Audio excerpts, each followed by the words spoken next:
Staring down at that monster, I learned two things at that moment. First, that werewolves were very real. Second, that if I ever needed to, I could sing as high as any diva in Hollywood or Nashville. I hit notes higher than I'd ever hit in my entire life as that creature batted me aside like an afterthought. It dashed upstairs, a dark blur of fang, claw, and fur. Stars filled my vision for a moment as I stood. There was a me-sized hole in his very expensive wall, but fortunately I hit on the flat of my shoulders and not on my head. I walked forward groggily, down a now very well-lit hallway and up the stairs. While I was walking, I kept mentally kicking myself. I'd done it again. I let a beautiful woman talk me into a situation that almost got me killed. One of these days it will get me killed if I keep it up.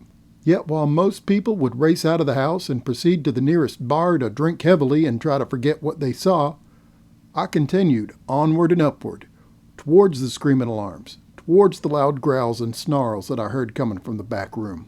The hallway itself seemed to mirror the one downstairs, an elegant hallway that was adorned with wooden doors of highly polished oak that held a shine deep enough that could hold my reflection. There was one open on the right at the end of the hallway. As I rounded the corner of the door, a chair flew over my head and crashed into the open door behind me. It was an office of some kind. That's all I could really tell. Paper was strewn across the floor. The walls had marks and gouges inside it from objects that flew around the room. A desk to my left had been shoved against the wall. There was a safe that was opened on the far side. At first glance, it appeared to be a fit of some kind. However, each thing he picked up seemed to be from a specific order. He'd smell an item, then toss it either in the corner of the door, where the wall was, or on the other side of the room. It was a strange sight to behold. Now, I could be a jerk and leave him to his fate, race off into the night, and forget I ever had this case. Lord knows, many others would have done so by now. But I felt wrapped up in this. After all, it was partly my fault all of this had happened. If I'd just listened to that little voice, then perhaps things wouldn't have gone this far. Perhaps all of this would have never occurred.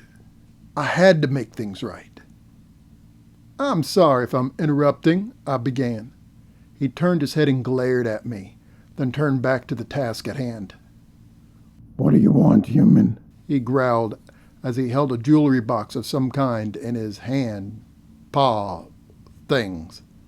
"First, I'd like to apologize." He turned and seemed to glare right through me, his eyes almost shining in the bright light. There was a snarl on his lip that curled upwards just slightly on his muzzle that made my blood run cold. "Talk," he growled. I swallowed dryly. You see, I've had scammers before, and usually I can spot them from a mile away, but this one, well, she played me. Played me twice, in fact. He turned his attention back to the box and opened it up. "You're forgiven. Now leave." When he opened it, his ears drooped. His tail hung limply between his legs. He let out a soft, heartbreaking whimper as he stared at the now empty box. Me, I didn't pay so much attention to the jewelry box or whatever used to be in it. Honestly, whatever was in that box is long gone by now anyway. I doubt that whatever was in there was even her real target. You see, unique jewelry is harder to fence than people think. The more unique an item is, the more expensive it can be. That is true. However, that uniqueness also makes it easier to identify, easier for pawn shops and the like to stall you while they call the cops when you show up to sell it. I started scanning the room. The desk had been slid over 6 inches. There was a shelf full of books of various kinds, some legal, other business-oriented stuff. Among the litter on the desk was a laptop cable. Where was that laptop? "I'm sorry to bother you like this," I began. In a blink, I was suspended from the air with my shirt collar, held there by a beast man thing that was snarling up at me. Choose your words carefully. Okay, I gasped. How about gee, it's strange that you have a laptop cable and no laptop. The floor thudded loudly as I was dropped. I collapsed like a sack of wet cement and gasped for air. The desk made a loud scraping noise as he slid it aside.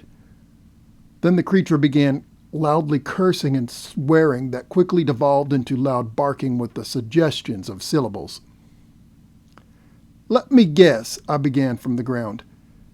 Your work ID was left in your computer. Why haven't you ran already? He snapped. Because we were both set up. You were set up to kill me tonight. The werewolf turned to the desk and flipped it on its side in a fit of rage.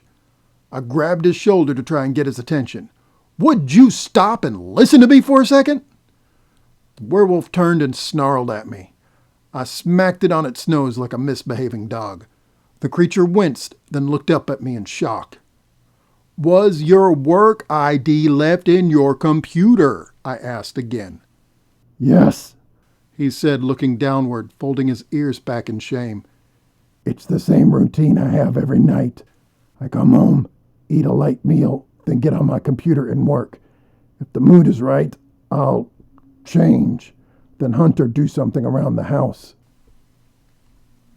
So you always leave your ID in your computer, I stated.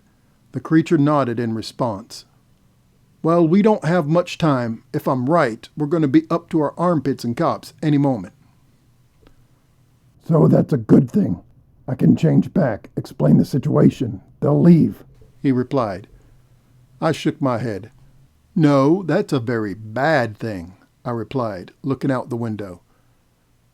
The office had a walkout terrace that let Mr. Crane work outside if he wished. A pale full moon peeked just so through the trees. I finally got it now.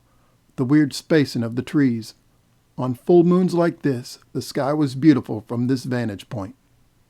They'll ask questions. Take you to the station. Take me in. Ask more questions. Want to know everything they can about the two of us and why they got that anonymous tip to bring them here. How do you know it was an anonymous tip? He asked, standing up. Because, I began, your neighbors aren't close enough to hear your alarm. If the alarm was wired to ring the police, they'd be here already and I'd be arrested right now, which means they'll arrive by a tip from our mutual friend who will use that time to get the one thing she was after from the very start. He stared at me for a moment. A deep growl rumbled in his throat. The AA Quadro, he said. I nodded. His ear turned for a moment, then he looked back at me. You're pretty good, human. I gave him a polite smile. Thank you. Too bad I'm going to have to put you in the trunk of my car, he growled. I stared at him for a moment as if he just grew a second werewolf head on his shoulders. What?